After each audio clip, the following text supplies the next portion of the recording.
Merci beaucoup d'avoir accepté cette invitation. C'est très gentil. On est vraiment touchés. Ce qu'on fait s'inscrit dans le cadre des activités d'un festival qui existe depuis bientôt 17 ans, 18 ans. C'est le Festival des cinémas d'Afrique au pays d'Apt. Et le festival a été créé par Dominique Vallon, qui était directeur du Centre national du cinéma, et qui a un rapport un peu particulier, très personnel, très particulier avec l'Afrique en général et l'Algérie en particulier, parce que depuis qu'il était étudiant, il était militant syndicaliste pour la cause algérienne. Et c'est un festival qui est dédié au cinéma africain en général, c'est-à-dire Maghreb et Afrique subsaharienne. Alors le festival il se tient au mois de novembre en général. Les sessions c'est en novembre, et sur l'année il y a toujours eu, je ne sais pas depuis quand, mais il y a toujours eu un ciné-club une fois par mois avec les adhérents, principalement les adhérents de l'association, et que dirigeait le même Dominique Vallon. Moi j'ai rejoint le festival il y a quelques années, et puis comme Dominique c'est un peu en santé, il voyage, etc., il m'a demandé de le remplacer. Donc c'est moi qui m'occupe maintenant du ciné-club. Et avec le confinement, évidemment, on n'a pas voulu arrêter tout. Donc on s'est converti un peu comme tout le monde à la télé, je ne sais pas comment on appelle ça, voilà. Alors pour commencer, je voudrais juste apporter une petite précision. En fait, Nedia n'a pas fait d'activité avec nous à Sentier, mais il était prévu qu'on fasse une activité au mois de mars. Et c'est tombé à l'eau. Et c'est tombé à l'eau à cause du corona, mais également, il y a eu aussi un souci de visa. Je relève ça parce que dans le film, la question des entraves à la circulation est très importante. J'ajouterais aussi que j'ai pensé à ce film, mais sans hésiter. Tu te rappelles, Tahar, je l'ai dit tout de suite, Salat Baladi. Tout simplement parce que il y a eu cette frustration, parce que Nedia devait venir pour montrer le film et pour animer aussi un atelier de montage sur le film. Il était question qu'on choisisse un moment du film, que les jeunes plongent dans les rushs, etc. Elle devait venir avec un jeune monteur qui habite à Alexandrie, qui s'appelle Peter Adel, et Ali Adawi devait venir également, et la rencontre allait se clôturer par la projection du film et la présentation du livre Al-Mawlouda, parce que Nedia n'est pas seulement cinéaste, elle est aussi écrivaine. Elle a commencé son projet dans les années 2000, début des années 2000, après avoir travaillé comme assistante à la réalisation avec l'une des plus grandes documentaristes égyptiennes, qui n'est autre que Atiat Al-Abnoudi. Dont on voit le nom dans le générique. Dont on voit le nom dans le générique, effectivement. Avec d'autres cinéastes que nous aimons, comme Batou. Exactement. Elle a travaillé aussi avec Youssef Chahine sur Le Destin et avec Yousri Nasrallah sur La Ville. Elle fait partie de ces cinéastes égyptiens qui, évidemment, c'est évident quand on voit le film, qui travaillent en dehors de l'industrie, de l'institution, même si elle a travaillé avec un cinéaste comme Youssef Chahine qui n'a jamais tout à fait tourné le dos à l'institution et qui a travaillé avec le star system égyptien, etc. Tout en faisant des films qui lui ressemblent. Tu parlais justement de Brahim Batout. Brahim Batout a une contribution dans le film. Nedia, on en discutait il y a combien de temps déjà, lors de ton dernier passage à Tunis. 2018. Voilà, fin 2018. Voilà, le début du film est filmé par Batout, l'enfant qui fait la prière, notamment. Ouais, voilà.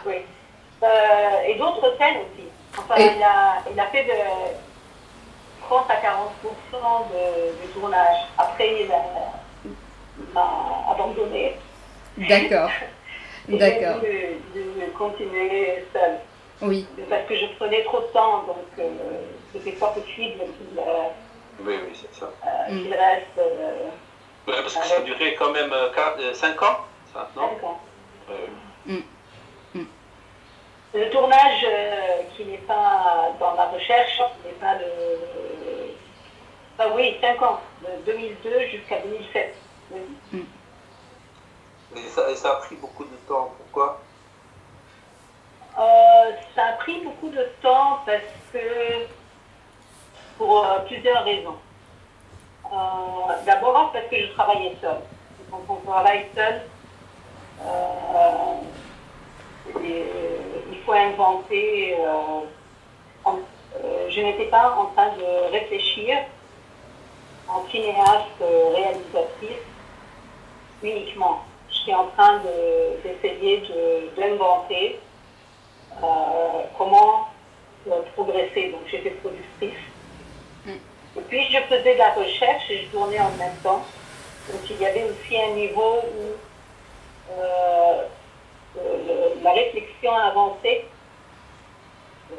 C'est pas un film qui a été écrit puis tourné. C'est un film qui a évolué avec le temps et le tournage a été toujours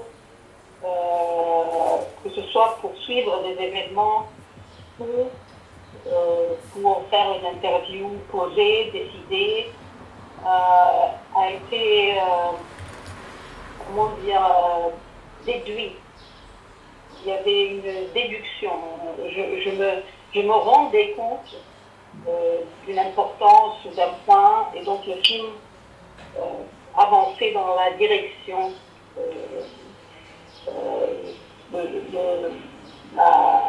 l'exemple le plus clair, ce qui n'est pas le seul, c'est le départ en Israël. Donc voilà, le voyage en Israël qui a l'air d'être la chose la plus forte et la plus problématique. Oui, la plus problématique, le grand conflit, tourne autour d'un voyage qu'on a découvert qu'on avait besoin de faire tranquillement. Quand je raconte dans le film que ma mère a commencé à parler de sa tristesse et de son désir de voir sa famille en Israël. Et c'est vrai que je ne m'en rendais pas compte avant que c'était un problème qui fait mal. Je me rendais compte que c'était problématique. Je me rendais compte que c'était une amputation que je gérais un peu. Ça me dérangeait, mais je vivais bien sans voir ces gens. J'avais fait une tentative de les voir par curiosité et par un sentiment existentiel comme ça, avant tout ça. Mais maman a dit qu'elle ne voulait pas vraiment et que c'était mon affaire et que... mais puis après, elle a commencé à vouloir les contacter. Et puis quand on a commencé à enregistrer avec elle toutes les histoires de son enfance et qui sont sorties après dans le bouquin, il y a eu un moment où elle a avoué ou a découvert en même temps que ça n'allait pas bien, qu'elle avait le désir de voir ces gens avant de mourir. Et les 10 secondes sont là dans le film. J'étais en train d'enregistrer avec elle et elle m'a surpris. J'ai été surprise de la voir pleurer. Elle ne pleure jamais. Jamais. Enfin, je l'ai vue pleurer une fois quand j'étais plus jeune dans une bagarre avec mon père. Mais une petite larme, dans une frustration, puis ça y est. C'est pas une femme qui pleure, qui exprime les émotions. Elle est très très comment dire, Retenue. retenue. Elle est très retenue et tout à coup en parlant, elle a dit voilà, j'ai envie de les voir. C'est pas, je sais pas comment je vais y aller. Moi je vais, peut-être que vous allez m'aider. Elle pleure. Et pour moi, je suis en train d'enregistrer le passé, je suis en train de comprendre sa vie, ma vie, la vie de la vie, la vie de ma vie. Un grand travail. Mais je me suis rendu compte qu'il y avait un abcès. Ça, c'est pas possible. Qu'elle pleure comme ça devant la caméra. C'est quand même. Tout était bizarre et ça m'a fait réfléchir. Et sans parler directement, il y avait cette complicité entre nous, de toute façon. On a commencé à parler de ce désir comme étant très légitime et qu'il fallait le prendre en main. Et donc j'ai filmé les répercussions de cette révélation et on a fini par faire le voyage que vous avez vu. Ça. Et ma mère était très contente. Mon père était très satisfait. Et voilà. Donc, tout le film a été fait comme ça. Donc, ça ne peut pas être rapide. En fait, je suis très, très heureuse que je n'avais pas un producteur au début. Même si Richard, pour moi, c'est un très grand producteur. C'est vraiment le producteur idéal pour mon cas. Mais quand même, un producteur veut avoir une fenêtre de temps. Il ne peut pas attendre. Comme Ibrahim, qui m'a aidé à filmer. Des mois passés, et moi je filmais les mêmes choses parce que rien n'est changé. Donc j'ai des scènes et des scènes dans la maison, entre nous, des choses qui ne se passent, qui ne se passent pas. Et puis, maintenant, en rétro, parfois je pense, 5 ans, c'est pas beaucoup. Bien sûr, pour moi, c'était beaucoup parce que j'avais besoin d'avoir un film à la fin. Pour moi, il y avait aussi l'angoisse de 10 ans de travail avec Chahine qui ne m'ont pas permis de faire un film. Il y avait les 10 ans d'avant où j'essayais de travailler dans le cinéma et que je n'ai pas pu. Et puis 10 ans avec Chahine et puis 5 ans. Mais voilà. Et donc après, à 2004, 2005, je crois. Ça doit être 2005. J'ai rencontré finalement Richard Propence, après avoir fait le tour de plusieurs producteurs. Les films d'ici, c'est ça? Les films d'ici, voilà. Les films d'ici. Et il a eu, on a eu un échange très bien. Il a offert une maison à ce bateau en plein océan. Et je suis devenue réalisatrice. Justement, à propos de la temporalité, Nadia, puisque là, on parle de la temporalité du tournage, de la recherche, de cette quête. En fait, quand on regarde le film, on n'a pas l'impression que ça s'étire. Donc, il y a un recentrement de la temporalité. Si, il y a des moments où, évidemment, la décision prend du temps, on le voit. Chacun se retire, on discute avec les autres, il y a comme une délibération intérieure, ça délibère. Et le processus, évidemment, est là. Le film met en scène ce processus de prise de décision et de fait de l'orientation du film. Mais en même temps, il y a une telle énergie il y a un dynamisme et un volontarisme qui impulse un mouvement, qui donne au film son mouvement. Je pense qu'il faut retourner à ce qu'il vient de dire à propos de la du voltage qui était à l'intérieur de moi. Le temps de Voilà. Le temps de désir. Ouais. Comment? Le temps de désir, du désir. C'est pas seulement un désir, mais c'est une force. Ah, une charge. Une charge. C'est du volt. Oui, une charge. Oui, c'est une charge.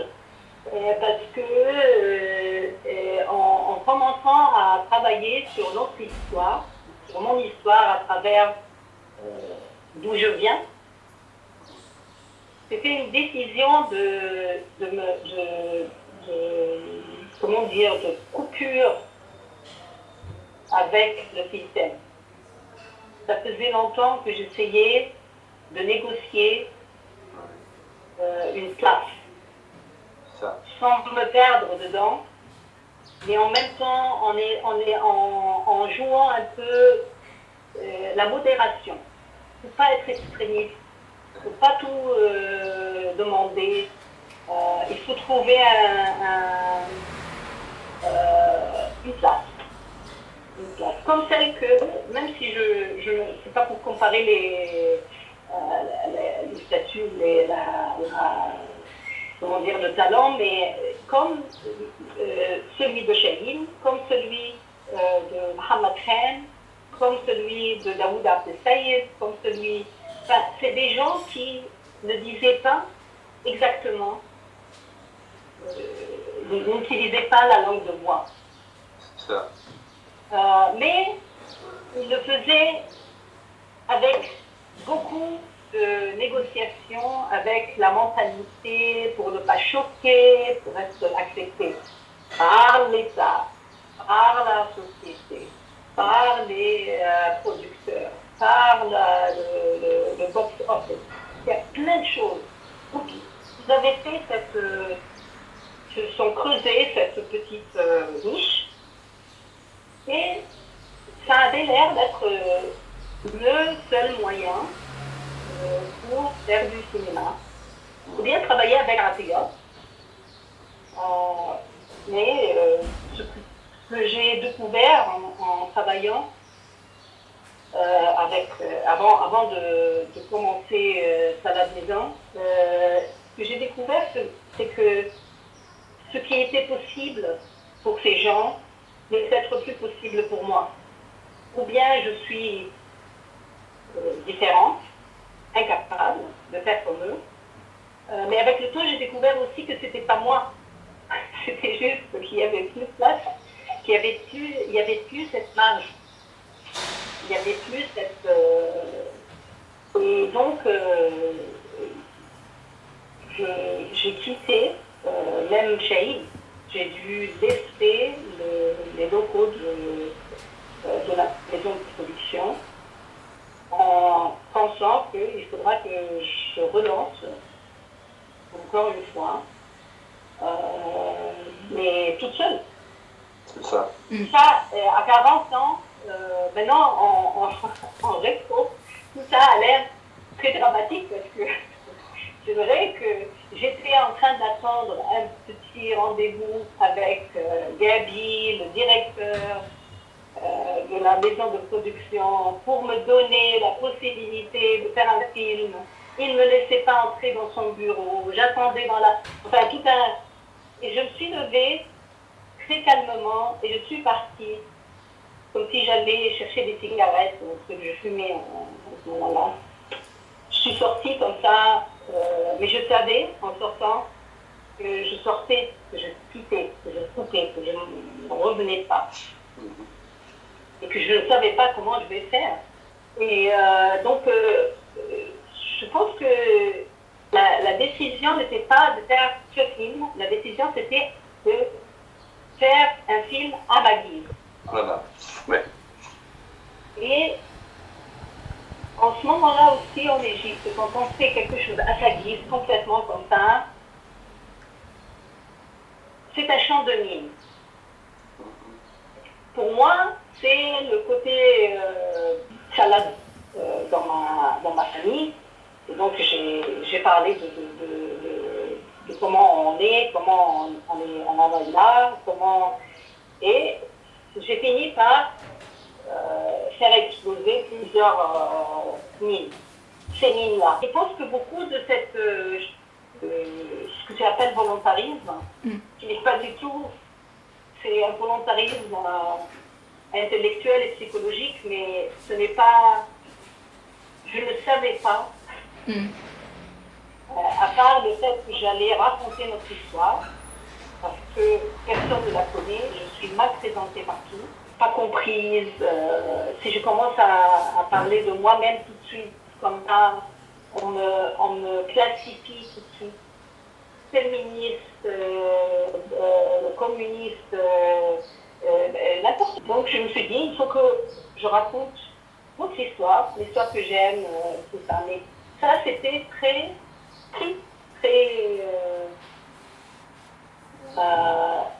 sans forme et sans, comment dire, sans message politique, ni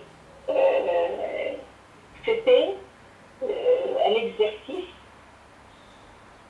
de trouver mon langage, trouver c'est quoi qu'on ne veut pas que je dise, c'est quoi ce que je veux dire. Je ne veux pas savoir qu'est-ce qu'ils ne veulent pas, je ne veux pas savoir ce qu'ils veulent, je veux savoir si on me laisse parler, qu'est-ce que je vais... Et même quand j'ai commencé, parce qu'il n'y avait pas de producteur, parce que je travaillais seule, parce que je ne savais pas comment filmer, et que j'ai appris avec Bartos, et que Bartos m'a laissé. Donc il y avait toute cette... c'est quelqu'un qui va se noyer. Si j'arrête l'effort d'essayer de faire quelque chose, de raconter, je vais me perdre pour toujours. Je crois que ça vient de ça, ce que tu appelles cette énergie, c'est une énergie de survival. Et ça a continué pour le montage. C'est-à-dire que, arrivant sur la table de montage avec Cathy Mabila, qui est une monteuse très douée,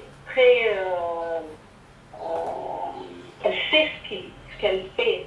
Elle n'est pas là pour ou bien prendre des directives ou bien imposer un rythme de montage pour finir pour la phase de production. Mais arriver avec 400 heures de rush, sans argent, même si c'est les filles d'ici, c'est un budget comme ça. Et donc, c'était tout le temps pour moi, il faut que j'y arrive. Il faut que je trouve un moyen pour donner du sens, parce que le sens, il y est, je le sais. Mais sinon, puisqu'on parle de montage, Nadia, quels ont été les principaux partis pris en termes de montage pour des épisodes comme Les Deux Voyages, par exemple? Bon, chaque scène avait chaque partie du film, chaque cycle du film imposait beaucoup de choses. Imposait ses moments forts et ses problèmes. Je choisissais le moment qui expliquait l'avancement dans ma conscience que ce voyage a donné. Et donc pour moi, par exemple, l'Italie, c'était mon oncle. Je ne savais pas qu'il ne voulait pas partir. Je ne savais pas comment il se voyait comme quelqu'un qui a été écrasé en tant que personne. Il a été écrasé par la roue de l'histoire. L'Égypte devait se débarrasser du colonialisme Et en se débarrassant du colonialisme, il fallait jeter des gens comme lui dehors. Ma mère n'a pas vu ça. Ma mère était, je suis égyptienne, personne le mariage d'ici. Mais lui, il s'est vu comme ça. Et moi, je ne savais pas, pour moi, la légende, la petite légende de tous les jours, c'était que Berto, il était moins politique, il est allé faire une petite vie en Italie. Et effectivement, il s'est marié avec sa cousine. Et il a vécu dans le petit village de sa mère. Et donc pour moi, il fallait que tout le voyage raconte cette découverte. Il faut qu'on découvre ensemble ce que Berto, cet Italien dans le petit village italien, qu'est-ce qu'il pense d'Égypte. Je crois que c'était une surprise pour tout le monde en Égypte. De voir cet Italien. Mais il y a aussi beaucoup de surprises dans le film parce que des choses qu'on découvre en même temps que les personnages, comme votre cousine. Ma cousine voilée. Voilà, qui apprend tout d'un coup qu'il y a de la famille en Israël qu'on ne connaît pas. Il y a aussi le petit aussi, etc. Et là, moi, je voudrais justement vous demander par rapport à la... Parce qu'il y a quelque chose qui est à la fois dit et pas dit dans le film, c'est la confession de départ de votre mère. C'est-à-dire, elle est d'origine, de confession juive. Ses parents se sont convertis au christianisme. Ma question c'est, on ne sait pas dans quelles circonstances exactement. Elle a dit c'est la Deuxième Guerre mondiale, etc. Bon, on imagine que c'était à ce moment-là, on ne sait pas trop pourquoi. Et ensuite, le fait que on a l'impression que ça aussi, c'est quelque chose que on apprend dans le film, que peut-être, l'enfant, le petit, il apprend, mais par exemple, toi, tu le savais depuis toujours? Alors, c'est difficile pour moi maintenant de me rappeler qu'est-ce que je savais et qu'est-ce que je ne savais pas. Je savais certainement que, parce que j'ai appris beaucoup de choses et je savais beaucoup de choses. Donc je ne suis plus la même, quoi. Je ne suis plus la même. Même pas ça, qu'elle était... Non, pas ça, oui. Alors, pour les grandes choses, je savais que mon grand-père était juif et que toute sa famille était juive et que toute sa famille est partie en Israël et que ma grand-mère était catholique. C'est ça. Et que mon grand-père était devenu catholique et qu'ils se sont mariés, puis ma mère était devenue musulmane et s'est mariée avec mon père, et que mon grand-père, de toute façon, le juif, n'était pas religieux, et donc il a vécu en catholique, en juif. Lui, il était triste d'avoir quitté l'Égypte, mon grand-père, qui n'est plus là, et qui n'a pas pu être dans le film, mais qui est un personnage très important dans ma vie. C'est celui qui s'appelle Rosenthal? C'est Elie Rosenthal, oui. C'est ça. Le père de la grand-mère du film, ma mère. Et ils sont partis et on allait à l'église. Donc j'allais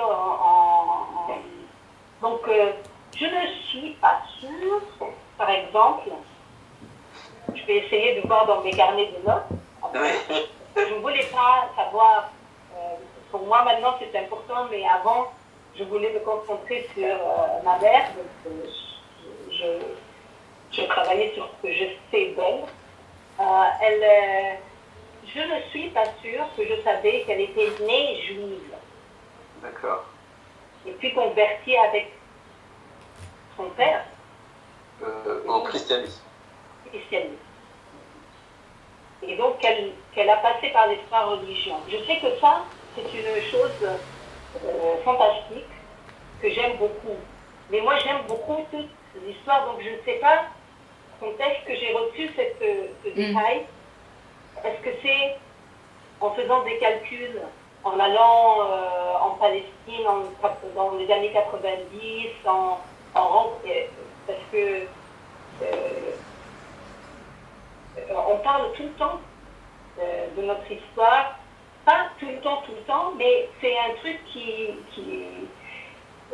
on le raconte, et donc je me rappelle que c'était une surprise. D'accord. Parce que je ne me rendais pas compte. Donc ça m'a intriguée. Mais quand? Mais ça, tu te souviens pas. Je ne me rappelle pas. Est-ce que j'avais 20 ans, 15 ans, 25 ans, 40 ans? Je sais pas. Je sais que c'est une des surprises. Mais c'est quand même étonnant parce qu'ils ont ta famille elle a traversé les 3 religions dans l'ordre chronologique. Ma mère est née oui, c'est juif, chrétienne, musulmane, et elle s'est mariée à l'église, avec mon père. Et ensuite communiste en plus. Ils sont communistes. Les 4 religions. Il y a des frères musulmans dans la famille, il y a des fascistes en Argentine, je ne vais pas raconter tout ça bien sûr, mais il y a tout. Et donc là, je ne me rappelle plus la suite de ma conscience. Je ne suis pas sûre que je vais pouvoir trouver cette timeline. J'ai remarqué que dans le film, les moments dramaturgiques, on va dire, hein, même si le mot ne convient pas toujours forcément, sont filmés de façon très particulière. Juste, je vous dis, il y a 2 plans qui m'ont, moi, impressionné. D'abord, le plan du miroir, là. C'est quand même quelque chose de très... C'est un plan, quand même. On ne peut pas ne pas être sensible à ce plan-là. Voilà, pour peu qu'on connaisse un peu la peinture, des choses comme ça. Ce plan où tu filmes, c'est-à-dire où on te voit filmer alors que c'est toi qui filmes, c'est rare, il faut un miroir, c'est pas possible. Et on voit ta mère de dos, on la voit de visage et on te voit toi avec la caméra dans le miroir. Et c'est à ce moment-là précis, exactement à ce moment-là, que tu lui dis, est-ce que tu as des parents en Israël? Je suppose que ce dispositif-là n'est pas venu comme ça par hasard. Oui, mais c'est pas par hasard, mais... évidemment, c'est ça. C'est bizarre. Il y a, je cite le deuxième plan, qui est moins spectaculaire, mais qui, je trouve d'ailleurs lié toujours à la même question finalement. C'est quand vous atterrissez à Tel Aviv. Il y a le noir, au fond du noir, et ensuite il y a, quand ça descend, il n'y a presque plus de bande son, sauf une espèce de bruit comme ça, comme quelque chose de lancinant au moment de l'atterrissage. J'ai trouvé ça assez impressionnant. C'est-à-dire, ce sont 2 moments quand même. Ce sont 2 moments quand même extrêmement importants. C'était juste pour dire que voilà, il y a des moments de changement énormes, quoi. Christian, tu as une question? Oui, sur les langues, justement, je trouve que ton documentaire est particulièrement très bien fait parce que c'est une démonstration très, très forte du danger que peut représenter le nationalisme. Et je me demandais quand au début, dans les premières phrases, vous parlez des musulmans des millions de musulmans, il y a le discours là, de l'imam, je crois, qui parle des millions de musulmans qui sont contre les autres. Et est-ce que si c'est dans cet esprit, en disant que voilà, c'est le repli aussi de certains musulmans sur la religion, et qui s'estiment victimes, qui se victimisent eux-mêmes par rapport aux autres. Je vis en Égypte, donc ce discours, il vient des musulmans, mais il vient aussi des chrétiens égyptiens. C'est-à-dire qu'une fois que les musulmans ont commencé à dire que c'est un pays musulman, nous les musulmans, nous les non-musulmans, les non-musulmans aussi ont commencé à réfléchir dans le même esprit. Et je trouve que c'est une chose qui arrive un peu partout. D'ailleurs, je le dis dans une des phrases du début, que ce genre de discours, de partager le monde en nous et des autres, je l'entends de toutes les sectes et de toutes les confessions. C'est très étonnant parce qu'entre 2005, 2002 et 2007, il s'est quand même passé des événements importants auxquels tu fais allusion très rapidement à un moment donné, notamment en 2006. 2006, Israël, les bombardements, tout ça, tu en parles de façon très lapidaire et très rapide. Et on a l'impression, d'ailleurs c'est ça on va parler après de la polémique, parce qu'il y a une grosse polémique autour du film, on a l'impression que plus tu rentres dans les détails de cette salade familiale, plus tu entres en profondeur dans les tenants et les aboutissants de la situation mondiale, quoi. C'est très étonnant que plus tu rentres dans les détails du récit familial, plus tu brosses, tu élargis la vue de ce qui se passe dans le monde. Et d'ailleurs, je me suis demandé, mais attends, quand même, 2006, Israël, les questions d'Israël, de Palestine, etc. Et il y a juste une allusion à un moment donné, mais vraiment très, comme ça, très, très rapide sur quand même cet événement en 2006, c'est quand même pas rien, quoi, ce qui s'est passé. Ça, il faut, je ne sais pas, je me suis dit, tout ce qui va nous rencontrer, on va raconter. Mais je ne vais pas sortir de la ligne. Pour faire un panorama politique de la situation qui est de toute façon très compliquée. Donc, je vais parler de la cause palestinienne.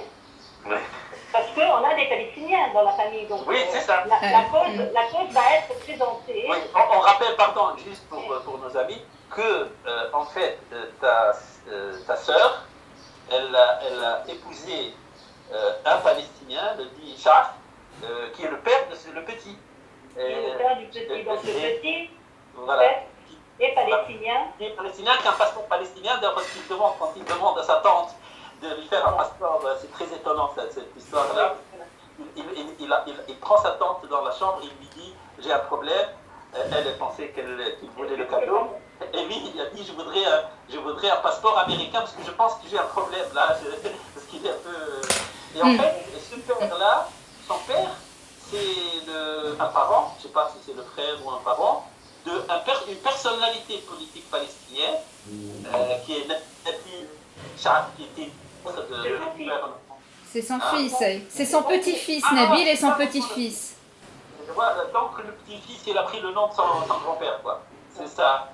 Nabil, oui. Il s'appelle Nabil Shah. Voilà. Et d'ailleurs, dans le générique, c'est Nabil Sharf Junior. Oui, justement, la jeune femme qui a un passeport américain, comment est-ce qu'elle s'est retrouvée là-bas? Oui. Non, mais j'ai compris qu'elle était américaine et oui, qu'elle était née là-bas, sinon elle n'aurait pas eu le passeport. Mais qui dans la famille est parti aux États-Unis à un moment? Comme vous dites, il y a du monde en Argentine aussi. Il y a le côté de ma mère. Elle a une tante qu'elle n'a jamais vue, mais qui est partie en Argentine. Sa mère est venue en Égypte et sa tante est partie en Argentine au temps de la pauvreté et de Mussolini entre les deux guerres. Il y a eu en Italie un exode important vers le monde. Et donc c'est pour ça qu'il y a toutes ces communautés italiennes un peu partout. Et du côté de la famille de Shah, des Palestiniens, il y a, après 67, après la guerre des 6 jours, il y a eu un grand départ de plusieurs des jeunes pour faire une nouvelle vie en Amérique. Donc les tantes, les sœurs du grand Nabil Shah sont parties en Amérique. Donc on a toute une communauté palestinienne, américaine, avec des fils et des petits-fils très américains et très palestiniens en même temps. Mais, pardon, je voudrais intervenir, Tahar, pour rebondir un peu sur la question que tu as posée, sur la constatation, à savoir que plus loin on entre dans le détail du récit familial, plus on embrasse en fait des questions de géopolitique, etc. C'est valable pour le voyage en Italie, mais c'est valable aussi pour le voyage en Israël, parce que cette découverte dont on parlait tout à l'heure à propos de l'oncle, qui à un moment donné a été amené à partir d'Égypte, au niveau du montage, il me semble qu'il y a un lien qui est établi entre l'enfant apatride et cette dépossession qu'a vécu l'oncle. Et je pense que tout ce qui est de l'ordre de la géopolitique est abordé par le biais de questions de citoyenneté, d'appartenance, donc avoir accès ou pas à une nationalité, à des papiers, etc., et d'appartenance, et par rapport aux entraves à la circulation. C'est ça qui fait qu'on est citoyen ou pas. C'est ça qui fait qu'on appartient ou pas à un lieu. Et c'est ça qui fait qu'on est citoyen à part entière ou pas. Et puis par rapport au voyage en Israël, moi il y a un film auquel j'ai pensé, c'est Route 181 de Deyal Sivan et Michel Khleifi. Parce qu'à un moment donné, d'ailleurs, parce que tous ces récits sur les départs d'Égypte m'ont rappelé, en fait, les récits qu'on entend tout au long de cette route que parcourent les deux cinéastes, un cinéaste israélien et un cinéaste palestinien qui suivent cette même route. Et d'ailleurs, quand on approche de Jérusalem, à un moment donné, dans la voiture, il y a quelqu'un qui dit dans la voiture, on est en train de suivre la ligne verte. Ça a fait écho justement à 181. Oui, tout à fait, à ce film-là. Parce que ce qui est questionné et ce qui est déconstruit, c'est le récit de la création de l'État d'Israël. En Israël, on a deux plans. Il y a les photos de la famille qui sont au mur. Mais on a un premier plan, enfin tu t'arrêtes sur les soldats, enfin les parents soldats ou les cousins soldats. Les fils. Du mec qu'on visitait. Voilà, qui est en train d'écouter les petits-fils ou les fils qui est en train d'écouter Kalthoum. Et on a un raccord son-image, Kalthoum, et on voit les deux soldats. Et tu fais un autre plan. C'est-à-dire que c'est insistant. Il y a quand même une insistance. Là, pour le plan des soldats, j'ai été frappée parce que en visitant les cousins de ma mère, c'est des gens très sympathiques et puis très émus, profondément émus par la visite. Et c'était une visite très très concentrée. On a visité un par jour. On est resté 3 jours à Tel Aviv. Donc même si il y a des mois qui ont été rétrécis en une scène ou deux dans le film, il y a 3 jours qui ont fait le tiers du film. Donc on ne le sait pas, mais on est complètement ému et fatigué. Et donc on est complètement dans l'atmosphère de retrouvailles et de tout ce passé qui est en train d'être joué devant nous. On ne comprend pas exactement, mais on ressent beaucoup de choses. Moïse qui aime Kalthoum et qui le prend dans sa chambre, c'est le plus arabe, c'est celui qui dit on est dans le monde arabe, ici on n'est pas Oui, et sur le mur, il y a des petites listes en soldats. Ça m'a ramené Réalité. en une seconde à la réalité. Et donc je suis retournée avec la caméra quand il a mis au Kalsoum. Je me suis dit, qu'est-ce que j'ai vu? Et je suis retournée sur le photo. Et dans le montage, c'était une discussion parce que pour moi, le parcours, c'était de partager notre cheminement complexe, mais quand même partager avec l'espoir que ceux qui vont voir vont réfléchir avec nous, tout seul. Et donc pour moi, cette surprise qui a été, alhamdoulilah, reflétée dans ce retour à la photo, je n'ai pas réfléchi en la prenant une deuxième fois. Mais dans le montage, pour moi, pour communiquer ce choc. mon émotion, j'ai voulu mettre les deux plans. Oui, ça, on le voit, ça, on le sent. Parce que, bien sûr, le tournage a été toujours très précaire. Et pour mettre les plans importants, mais pas très bons, il fallait essayer de faire un passage un peu plus calme pour qu'on puisse suivre. Parce que, donc, on essayait, en même temps, j'étais décidée à mettre les plans qui m'intéressaient beaucoup, même s'ils avaient des défauts très clairs.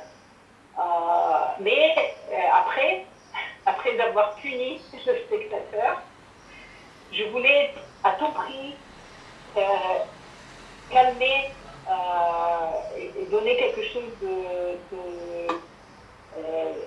d'intéressant et relevant, mais qui ne soit pas, je priais pour des plans qui soient présentables, disons. Pas présentables, mais doux à voir. Juste pour un repos, juste pour un... Et donc, la discussion était, on a un plan des deux qui est mieux. Pourquoi mettre celui qui a la secousse? Et pour moi, c'était très important d'avoir la secousse et les deux plans. D'accord. Même si c'était difficile, ça rendait le visionnage encore plus difficile, mais pour moi, il n'y avait pas d'autre... c'est pas possible. Si je ne mets pas deux fois le plan avec la secousse, on va croire, on va mal comprendre ce que je ressens envers ces soldats. C'est une grande confusion pour moi. Et donc la confusion a dû être reflétée. Moi, ce que je trouve vraiment hyper fort dans le film, c'est, pour parler vite, rapidement, c'est à la guerre réelle, à la guerre concrète, quoi. En fait, le film, il oppose une guerre des émotions.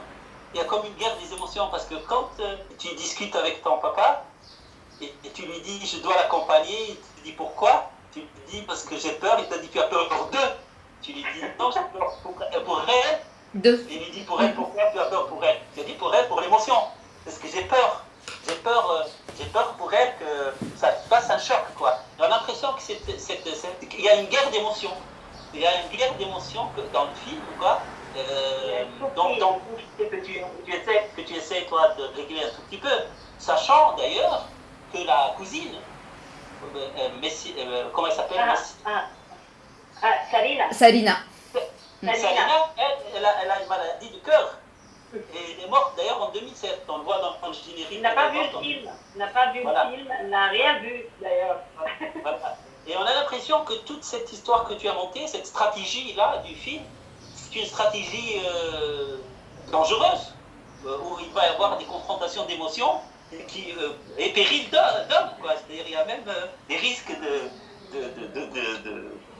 d'arrêt cardiaque et de mort. C'est très étonnant que ça m'a vraiment frappé, c'était le fait d'évacuer complètement la guerre, la vraie, et en fait d'y substituer en fait une autre guerre plus évidemment, de guerre, le mot c'est pas le mot, d'émotions, une confrontation d'émotions quoi, très très très forte. C'est pas que des voyages, c'est pas que de l'exotisme. D'ailleurs, j'utilise ce mot à bon escient parce qu'il y a toute une polémique que j'ai un peu suivie moi dans les journaux et dont on devrait peut-être rendre compte un peu pour montrer à quel point parfois les films sont mal compris et comment ils peuvent être mal compris, toute une polémique. D'ailleurs, autour aussi de ces images de soldats dans des journaux à Abu Dhabi, au Koweït, évidemment dans les pays les moins impliqués souvent dans la guerre, alors que les journaux palestiniens et les réactions sont beaucoup plus positives et qui comprennent complètement de travers le film, complètement à l'envers, vraiment. Je ne sais pas si je suis d'accord avec toi. Je pense que la polémique vient du fait qu'on a très bien compris le film. C'est un tabou. Ce n'est plus un tabou maintenant. Mais en ce moment-là, c'était un grand tabou. C'était un tabou politique, ethnique, un tabou patriotique, un tabou nationaliste, un tabou social. J'ai fait une critique très très dure des gens qui détiennent le droit de parler,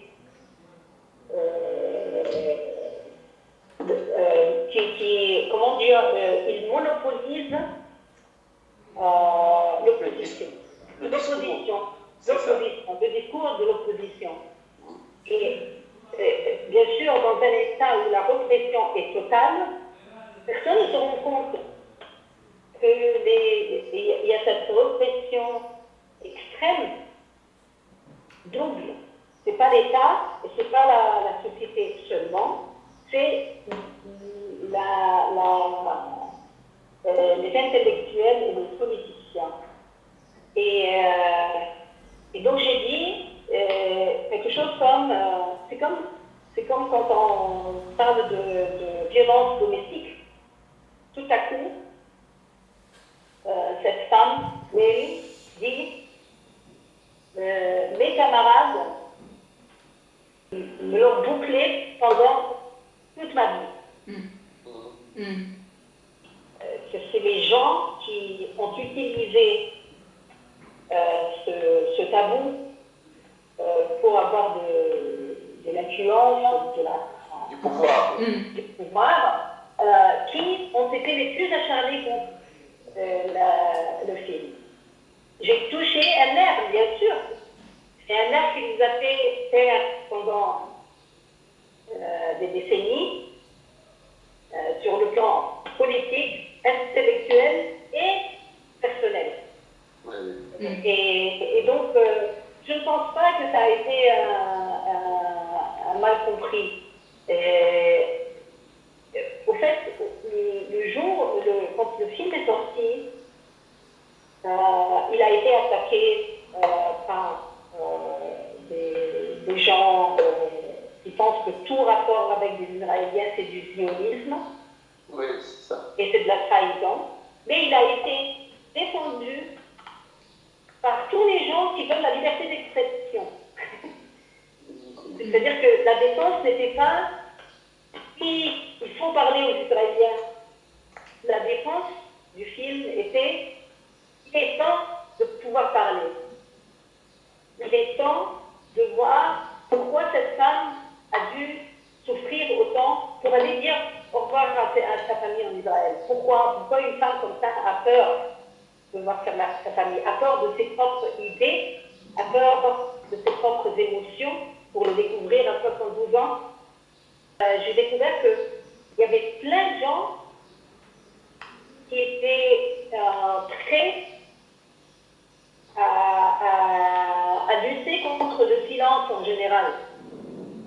Donc il y avait une conscience qu'on était silencieux, une conscience qui n'était pas là dans les années 80, ni les années 90. Mais dans les années 2000, je je pense une conscience qu'on est réprimé, qu'on n'a pas le droit de réfléchir, on n'a pas le droit de s'exprimer. Et que tout ce que j'ai fait, c'est de parler franchement. Et quiconque parle franchement va être dans un problème ou un autre. Dans ce cadre-là, j'ai trouvé intéressant qu'à un moment donné, je me rappelle qui est la personne qui le dit, elle parle des Palestiniens, et elle dit en fait les Palestiniens, de toute façon, ils n'ont aucune chance. Et aussi, à un moment donné, il y a un petit débat sur le boycott, où ils disent le boycott c'est utile, enfin voilà, donc c'est un peu dans le même veine. Et je mets une question aussi, ce qui m'a un peu interloqué, je pense que c'est pour lui aussi, c'est l'achat de la tête de cochon. La quoi? L'achat de la tête de cochon. Le jeune David Labi qui veut la tête de cochon. C'est un moment C'est un moment qui a eu lieu et que j'ai trouvé poétiquement lié à tout. je suppose que L'idée de la curiosité et du tabou. Et je me suis dit, je ne mets pas ça, je suis en train d'avoir peur. Il faut le mettre, puisque ça a eu lieu. Parce que il l'a fait tout seul. c'est arrivé comme ça, on voit bien que c'est arrivé comme ça. Oui, c'est arrivé. Il a reconnu la chose qui n'existe pas au Caire. Il a reconnu la nouveauté, la chose qui s'offre à lui et qui va être une découverte. Le cochon. Il y a de très très beaux moments dans le film, parce que nous, peut-être on pense toujours aux grandes questions, mais il y a des détails qui sont absolument magnifiques. Par exemple, quand la fille, elle coupe les cheveux de sa maman, toujours dans la même scène, là, ça a l'air de rien, elle s'occupe de sa maman, et en fait, là, tu parlais tout à l'heure d'amputation, enfin je sais pas, c'est comme si elle rajeunissait, c'est comme si tu la ramenais vers le passé, quand elle lui coupe les cheveux, quand elle l'embellit, elle devient plus belle, elle devient plus jeune, etc. Et c'est des petits gestes, rien du tout, au quotidien, j'imagine qu'ils sont pas artificiels, parce qu'on voit bien que c'est naturel, qu'il y a de l'affection et tout. Mais cinématographiquement, je veux dire, c'est des moments d'une intensité incroyable. C'est très très fort ça, c'est très beau. Ça, dans la démarche, par exemple, c'est un des petits miracles de l'accompagnement. C'est un miracle. Cette scène, tout le monde en parle. Il n'y a pas une projection qui, d'une façon ou d'une autre, cette scène ne vient pas. Et alors que c'est que c'était une des rares scènes dans le film où je savais que ma mère avait besoin de parler. Parce que cette histoire d'Israël a commencé à travailler, à s'imposer. C'était une des rares scènes où j'ai posé la caméra pour avoir le temps de discuter avec elle, parce que je savais qu'elle voulait couper ses cheveux. Je savais que quand je coupe ses cheveux, on parle, et qu'on va parler, donc, on va pas parler du temps. Et donc je me suis dit, il faut que je filme cette séance de coiffure. Je n'utilise jamais le trépied. Je le déteste, le trépied. Je l'ai utilisé dans les interviews que j'ai fait au début. J'en ai eu marre. J'ai compris que j'ai besoin de changer. J'ai besoin de mouvements subtils qui changent la perspective et qui reflètent ma perspective. Mais ce jour-là, j'ai pris le trépied et je me suis dit, j'ai le temps de cadrer. Il n'y a aucune raison pour que je ne cadre pas. Quand on est en train de filmer des gens qui montent dans l'avion, qui tombent par terre, on n'a pas le temps de cadre, mais on n'a pas le temps de choisir vraiment. Et j'ai commencé à mettre la caméra, et puis je me suis trouvée dans le miroir, et j'ai commencé à parler avec elle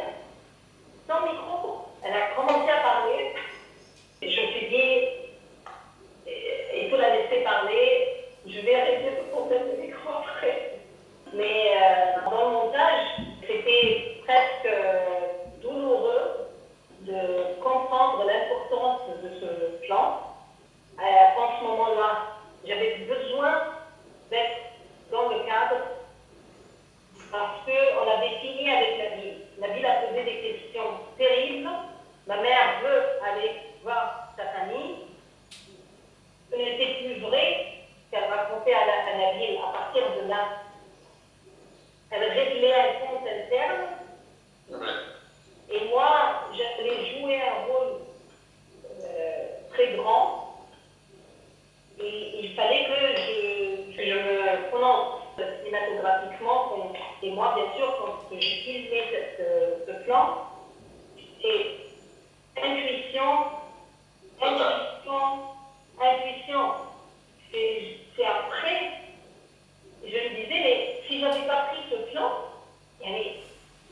avec cette phrase, mais je n'avais rien de... Voilà, c'est pour ça que je dis c'est le miracle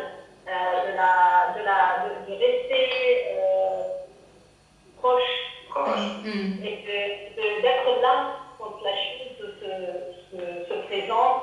De ne jamais croire que le micro est plus important que le moment. Finalement, on a réglé le problème de son, il y avait le son de la caméra qui était très basse, mais le mixeur et le monteur de son ont travaillé une journée pour le sauver et ils l'ont sauvé. Ah, pardon, juste pour continuer à propos de cette scène, en fait, ce qui m'a frappé, c'est la coïncidence entre le geste, couper les cheveux, et le mot boycott prononcé par ta mère. Elle dit Mokata. Et c'est là où vous parlez du boycott. Alors, ça me permet d'ailleurs de rebondir sur la question sur la remarque de Christian à propos du boycott. Alors, il me semble que le boycott, tel qu'il est posé tel qu'il se pose dans le film, il est appréhendé du point de vue de l'individu et de son impact sur la vie des individus. Parce que que dit la Palestinienne qui vient voir ta mère à un moment donné, elle dit, en fait, quand certains Arabes s'enflamment pour le boycott, ils oublient qu'ils nous isolent et de fait qu'ils nous coupent d'eux et du reste du monde arabe. Et j'ai trouvé qu'il y avait un bel écho de cette idée qui est prononcée plus tard dans le film. Cet écho, je l'ai trouvé justement dans cette séquence de la coiffure, parce que c'est à ce moment-là qu'on a une coïncidence entre le geste de couper et le mot boycott. Bon, ça sonne plus fort en arabe puisque qata'a c'est couper et muqata'a qui est l'équivalent du boycott, ça vient de couper aussi, c'est un dérivé. Mais pour continuer avec Tahar, les moments sympathiques, enfin, je dirais qu'il y a du politique dans tous les moments, même dans les moments où on est détendu, parce que là c'est un moment de détente, même si on discute de choses éminemment sérieuses, évidemment. Et puis, par rapport au rajeunissement, il y a d'autres photos de la mère plus jeune. Effectivement, quand on voit le résultat final de la coupe, elle rajeunit, mais elle rajeunit justement parce qu'elle va retrouver une partie d'elle-même. Mais il y a aussi... Oui. En fait, ce qui est arrivé aussi, c'est par rapport à mon père, il y a eu une évolution dans le film. Il était très absent, 4 ans de travail ensemble dans la maison. C'était un peu pour tout le monde, c'était pas seulement pour ma mère.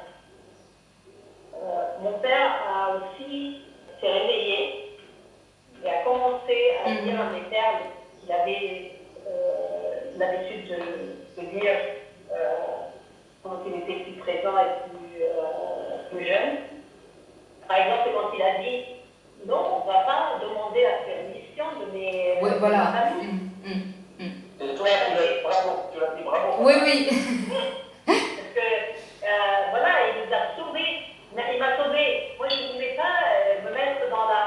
Pourquoi je vais demander la permission? Comme il a dit, ils vont dire non. C'est plus facile de dire non. Puis tu mets la responsabilité responsabilité sur leur dos, ils vont se dire non. C'est notre responsabilité, on prend la décision et on leur dit. Et puis pour le conflit avec, sur la ville, est-ce que la ville vient ou ne vient pas? C'est ma soeur qui a dit non et tout ça. Mon père a dit, oh, c'est mieux qu'ils viennent. Quand on voit la chose ensemble, on va comprendre des choses de lui, il va comprendre des choses de nous, on va voir la chose ensemble. Et puis dans la relation avec la famille, c'était comme une thérapie de groupe. Parce que moi j'ai retrouvé ma relation avec mon père, qui a été occupée par la dépression, par beaucoup de choses. Mais aussi sa relation avec ma mère, ils ont retrouvé une complicité profonde, qu'ils avaient perdue. Parce que lui, c'est vraiment le repère dramaturgique. Hein. Lui, c'est vraiment, on voit bien l'évolution du film à travers lui. Il était totalement absent au début. Il était en arrière-plan, presque endormi. Oui, avec la barbe rasée. Et après, il rentre petit à petit, à chaque fois dans le film, il rentre dans le film, et à la fin, il est là, quoi. Je rappelle ici à nos amis, parce que peut-être qu'ils ne le savent pas, que c'était quand même une personnalité assez connu. C'était un communiste, journaliste connu. Il avait même, je crois, créé une association. Il écrivait beaucoup. Lui et ta mère aussi. Ils étaient tous les deux des journalistes. Voilà. Et donc, un communiste connu. Mais il faut dire, l'important, c'est que c'est un communiste qui a été marginalisé par les communistes. C'est ça. Il y a une histoire qui n'est pas seulement sur le plan des Juifs avec ma mère et sa famille. Il y a aussi le fait qu'ils ont été des communistes qui ont toujours pris des positions pas acceptées par la ligne du parti. Et donc ils ont été marginalisés et exclus.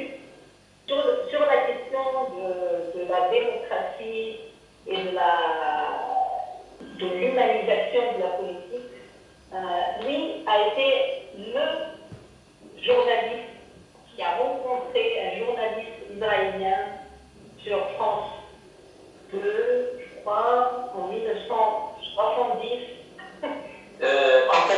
Antenne 2. Donc, ils ont ramené Amnon Kabenou, qui est un journaliste de gauche centriste israélien.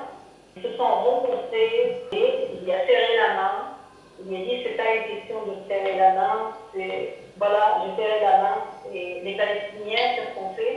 Bien sûr, il a pris la permission de personne pour faire cette rencontre et il a été puni. Donc il est Dieu dans cette ligne. Tu veux conclure de ça? Bon, ce que j'ai oublié de dire au début, enfin j'ai oublié de remercier Nadia parce que quand même elle nous a envoyé une copie sous-titrée en français en un temps record. Donc ça je l'ai oublié de le dire au début. Et puis je voudrais juste la remercier pour la générosité de l'échange. Et puis c'est toujours stimulant et agréable de discuter avec elle. Je voudrais juste préciser que après Salat Baladi, Nadia Kamel a écrit un livre qui s'intitule Al-Mawlouda en arabe, et donc le titre en français c'est Né, histoire de Marie Élie Rosenthal. Je ne sais pas si ça a été traduit en français. Né, voilà. Est-ce que ça a été traduit en français ou est-ce qu'il y a un projet de le traduire en français? Non. Il y a un projet de traduire en anglais. D'accord. On a travaillé avec les traducteurs. Ouais. On cherche une maison d'édition pour l'anglais. Mais le français, il n'y a rien. D'accord. Il y a peut-être une traductrice qui a voulu travailler un peu, mais rien de... c'est un gros livre en arabe égyptien. Donc la traduction doit être très créative. tout à fait. Et donc, je pense que le travail sur l'anglais va servir pour d'autres traductions. J'espère que ça va être traduit en français et en italien. Alors, pour revenir au livre, mais je ne serai pas longue, puisqu'on a longuement parlé de cette scène du miroir. Dans l'écriture, il y a quelque chose de la spécularité qui se joue, dans la mesure où le récit est écrit à la première personne, et c'est la mère de Nadia Kemal qui parle d'elle à la première personne. Et bien entendu, ce dispositif, c'est le fruit d'une écriture, et le fruit aussi d'années d'enregistrement audio de la mère, des récits de la mère, et ça a été transposé au niveau de l'écriture. Et alors moi, ce qui me frappe et ce que je trouve délicieux dans le livre, c'est qu'on a l'impression d'entendre l'accent étranger de ta mère dans une langue écrite. Parce que, bon, quand on l'entend parler dans le film, oui, elle parle très bien égyptien, mais avec un accent étranger. Et dans le livre, voilà, on le sent, cet accent-là. Et puis, alors, tu disais tout à l'heure que ces histoires, je les ai écoutées par bouts comme ça. Mais là, dans le livre, on a une restitution entière et chronologique qui va des années 30 jusqu'aux années 70, jusqu'à ses dettes, si mes souvenirs sont bons. Ou avant. Ça s'arrête un peu dans les années 80-90, comme ça. 80-90, oui. Oui. En tout cas, ce film, quand on le voit, bon, il a, comme beaucoup de films que nous avons vus, et plus peut-être que d'autres, c'est un film qui évoque très vaguement des questions, comme disait ça, géopolitique, mais dans le détail, jamais je n'ai vu un film où le détail est aussi important, aussi politiquement important, quoi. Je veux dire, c'est ça qui, et c'est pas surfait. C'est-à-dire, on n'est pas dans le symbolisme, il n'y a aucune forme de symbolisme, ni rien du tout. Ce sont des gestes quotidiens qui sont vrais aussi, qui sont authentiques. On voit bien que c'est ce que tu fais d'habitude et qui, à chaque fois, écrivent ou traduisent des pensées très très fortes, quoi. Évidemment des émotions, mais aussi une vraie pensée très forte, politique, je dirais.